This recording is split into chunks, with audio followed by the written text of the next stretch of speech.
Aujourd'hui, nous allons vous présenter la gestion des déchets. Près de 330 millions de tonnes de déchets sont produits chaque année en France par l'homme. Et quand ils sont stockés dans les décharges, jetés dans les océans ou brûlés, ces déchets polluent. Mais lorsqu'on jette les déchets, on les jette tous dans une même poubelle ? Eh bien non! Dans le composteur, on met les coquilles d'œufs, les épluchures de fruits et de légumes, la marc de café, qui deviennent par la suite de l'engrais pour les plantes par exemple. Et pour le reste, le papier, le carton, le verre ou le plastique se mettent dans des conteneurs spéciaux pour être recyclés. Eh bien, c'est facile. Dans la poubelle verte, on met le verre. Dans la poubelle jaune, on met du plastique comme des bouteilles d'eau, mais aussi des conserves. Dans la poubelle bleue, on met des cartons comme des emballages de gâteaux.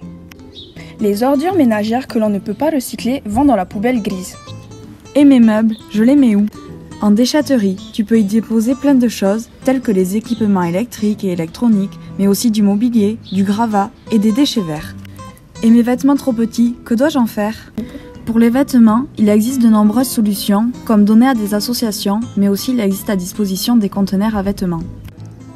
En ce qui concerne les ampoules, les piles et les cartouches d'encre, les ampoules, les piles se déposent dans des bornes à l'entrée de nombreux magasins. C'est bon ? Nous avons cité tous les recyclages possibles ? Eh bien non, il manque une dernière catégorie, les médicaments.